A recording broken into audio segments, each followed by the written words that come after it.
अस्सलाम वालेकुम। मेरा नाम है अब्दुल वासिर ख़ान। आप देख रहे हैं मेरा यूट्यूब चैनल। NA-249 में पीपी ने मैदान मार लिया। आखिर ऐसा किया हुआ जो 3 घंटों तक, जो पहले 3 घंटे थे, उसमें चौथे पाँचवें नंबर पर जाने वाली जमात ने मैदान मार लिया और जो पहले नंबर पर तकरीबन उनसे कई गुना वोट लेकर जीत रही थी, नून लीग के मुफ्ता इस्माइल, वो हार गए। हम इस वीडियो में आपको बताएंगे कि असल हक़ाइक़ क्या हैं। और इमरान खान ने दोबारा से असम्बलियाँ तोड़ने की बात कर दी। असद उमर ने भी उनकी बात की तौसीक़ की कि इमरान खान अपने मंशूर से एक कदम भी पीछे नहीं हटेंगे, चाहे उन्हें असम्बलियाँ क्यों ना तोड़नी पड़ गए। नाज़रीन, अगर आपने अभी तक मेरा चैनल सब्सक्राइब नहीं किया तो आप मेरा चैनल सब्सक्राइब कर दें ताकि हर नई आने वाली वीडियो आप तक आसानी से पहुँच सके और आप मुल्की और गैर मुल्की हालात से वाकिफ़ रह सकें। NA-249 में नून लीग के मुफ्ता इस्माइल हार गए। पीपी के उम्मीदवार ने मैदान मार लिया। आखिर ऐसा क्या हुआ जो 3 घंटों तक जमात जीत रही थी उसे बुरी तरह शिकस्त हुई और जो जमात बुरी तरह हार रही थी वो मैदान मार गई। नून लीग की मुफ्ता इस्माइल पहले लीड कर रहे थे TLP के उम्मीदवार से। मुकाबला जारी था नून लीग और TLP में, लेकिन जीत पीपी गई। तो इसके जो हमारे ज़रा बात बता रहे हैं कि एक तो नून लीग के मुफ्ता इस्माइल वहाँ पर काफ़ी स्ट्रॉन्ग भी थे और उनका काफ़ी उस हलके में वोटर भी थे, लेकिन पीपी मैदान जीत लिया क्योंकि उनकी एक तो हुकूमत है सूबे में, तो उन्होंने सारी जो सरकारी मशीनरीज़ इस्तेमाल की ताकि अपने उम्मीदवार को जितवाया जा सके। तो जब पीपी के उम्मीदवार ने हलके से फातिहा हुए तो उसके फ़ौरन बाद बिलावल भुट्टो ज़रदारी ने कहा कि ने 2 शिकार कर लिए। तो उसके फ़ौरन बाद मरियम नवाज़ शरीफ का एक बयान जारी हुआ जिसमें उन्होंने कहा कि अगर तुम वाकई शेर का शिकार करते तो हम हार मान जाते, लेकिन तुमने धांधली से ये मैदान मारा है जिस पर हम अपने हर कानूनी चाराजोई करेंगे ताकि हम अपने हक़ ले सकें, क्योंकि तुमने धांधली से ये मैदान मारा है।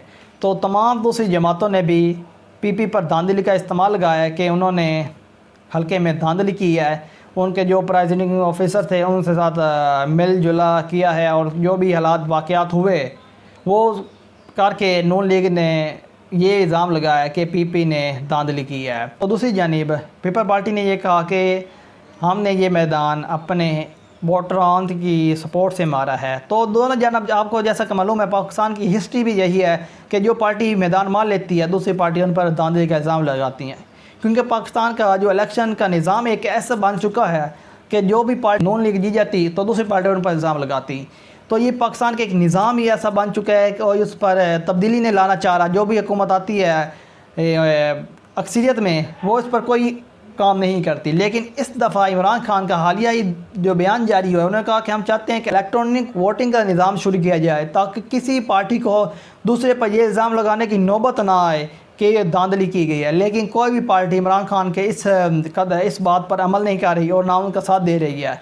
लेकिन जब भी अगले इलेक्शन होंगे, जो नए इलेक्शन होंगे, उस पर दोबारा ये इल्ज़ाम लगेगा कि ये धांधली हुई है। इमरान खान पर भी 2018 में जीतने पर धांधली के इल्ज़ाम लगाए गए, जो 2013 में नून लीग जीती थी उस पर उन पर धांधली के इल्ज़ाम लगाए गए। तो ये पाकिस्तान के निज़ाम ऐसा बन चुका है, जो भी पार्टी जीत की है दूसरी पार्टी जो हार जाती है उसमें इतनी हिम्मत नहीं होती कि वो अपनी हार कबूल कर सके, धांधली का इल्ज़ाम लगाती है। मुफ्ता इस्माइल ने भी अपनी इलेक्शन कमीशन में दरख्वास्त दायर कर दिया कि वोटों की दोबारा गिनती की जाए। उनकी इलेक्शन कमीशन ने दरख्वास्त मंजूर कर लिया, 4 मई को उसकी समाअत है। तो अब देखेंगे इस पर क्या फ़ैसला आता है, गिनती में क्या निचोड़ निकलता है। तो पाकिस्तान का एक निज़ाम ही ऐसा बन चुका है। 2018 में NA-249 से फैसल वावड़ा जीते थे। आखिर ऐसा क्या हुआ कि फैसल वावड़ा और PTI को वहाँ से जो उनके उम्मीदवार थे अमजद अफरीदी, उन्हें बुरी तरह शिकस्त हुई और वह 5वें नंबर पर आए। आखिर ऐसा क्या हुआ?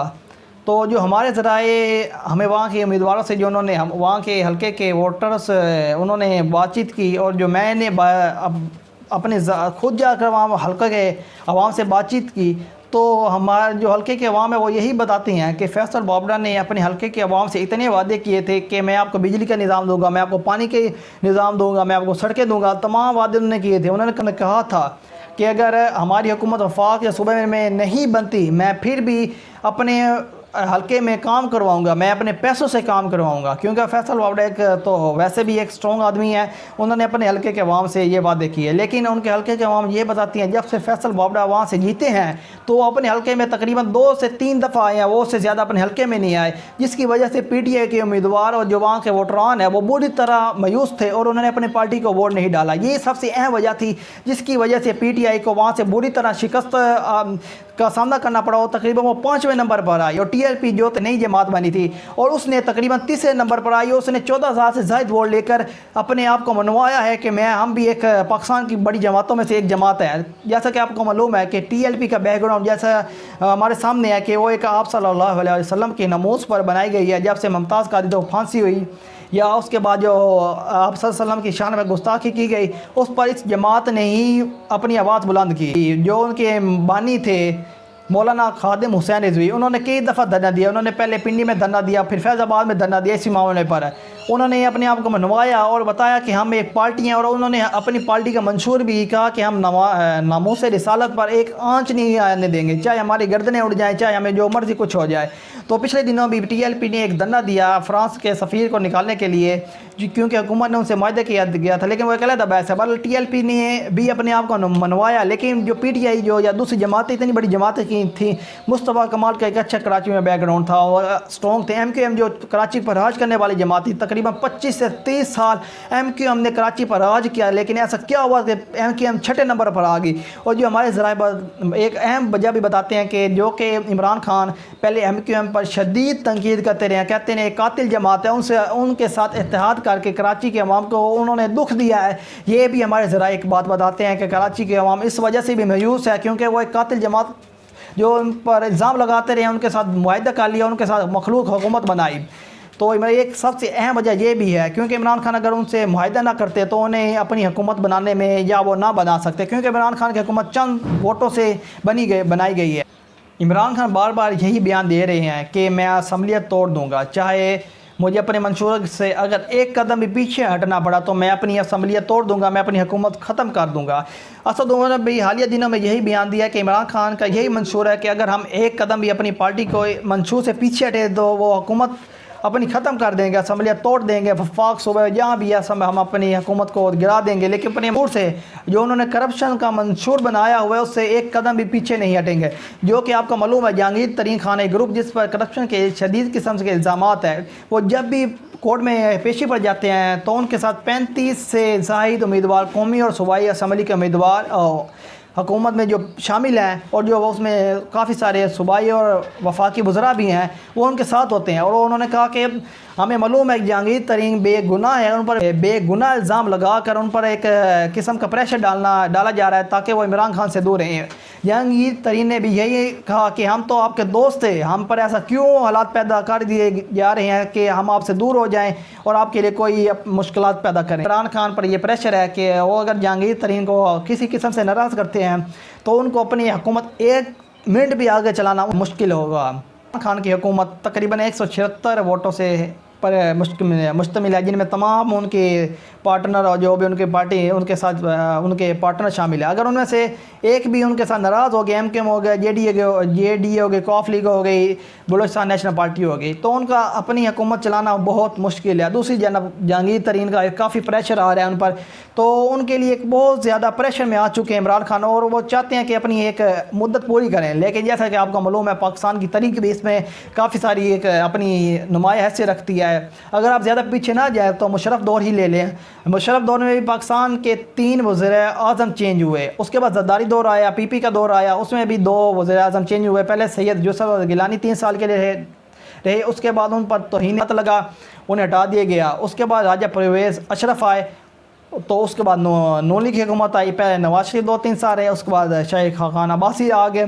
तो पाकिस्तान की एक तारीख इससे बड़ी पड़ी है कि कोई भी पाकिस्तान का वज़ीर आज़म अपनी 5 साल मुद्दत पूरी नहीं करता, चाहे उनकी हुकूमत उनका जो पार्टी की मुद्दत पूरी करती है, लेकिन वज़ीर आज़म 22 थे वज़ीर आज़म, कोई भी एक वज़ीर आज़म अपनी 5 साल मुद्दत पूरी नहीं कर पाया।